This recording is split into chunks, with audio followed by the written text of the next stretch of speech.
Tau का formula आ गया बच्चों आपके पास बी आई, ये आया था एल बी कोस थीटा, तो ये आ गया B I A cos theta.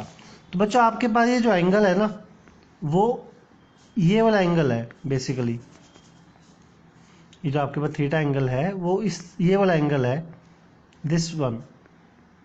तो अगर मैं एक नॉर्मल ड्रॉ करूं बार की तरफ और इसके साथ एंगल मेजर करूं, तो ये एंगल कितना आ जाएगा, ऊपर वाला थीटा है, टोटल एंगल तो 90 होगा, तो ये आ जाएगा बच्चों 90 माइनस थीटा। इसको मैं अल्फा मान लेता हूँ बेसिकली, तो थीटा की वैल्यू आ गई आपके पास बच्चों 90 माइनस अल्फा। ठीक है, तो मैं लिख सकता हूँ इसको बी आई ए कॉस की का मैं लिख सकता हूँ बच्चों साइन अल्फा। थीटा होता है 90 माइनस अल्फा, तो ये आ गया साइन अल्फा। ठीक है, और करंट इनटू एरिया को हम लोग कहते हैं बच्चों मैग्नेटिक डाइपोल मोमेंट। मैं रिपीट कर रहा हूँ, ध्यान से सुनो। किसी लूप में मान लो करंट फ्लो कर रहा है आई और इसका एरिया है बच्चों ए, तो इसकी मैग्नेटिक डाइपोल मोमेंट क्या होगी, करंट इनटू एरिया। ये वेक्टर होता है, ठीक है, ध्यान रहे सभी को। तो बच्चों आपके पास वेक्टर फॉर्म में रिजल्ट आ गया, that is M cross B. ठीक है, तो बहुत ही आसान है।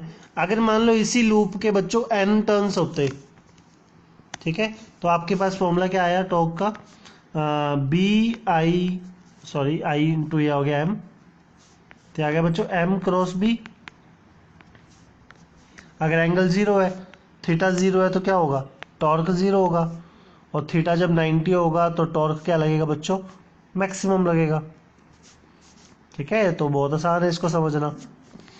क्लियर। तो आपने क्या देखा बच्चों, जब एक करंट कैरिंग कॉइल को हम एक मैग्नेटिक फील्ड में रखते हैं तो उस पर टॉर्क लगता है और वो रोटेशन करता है। अब इसी प्रिंसिपल का यूज बच्चों हम लोग आगे गैल्वेनोमीटर में करने वाले हैं।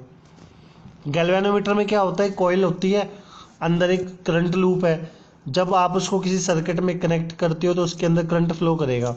ठीक है, और जब उसके अंदर से करंट फ्लो करेगा तो रोटेट करेगा और आपको रीडिंग दिखाएगा कि कितनी रीडिंग है। तो बच्चों गैल्वेनोमीटर का प्रिंसिपल भी यही है।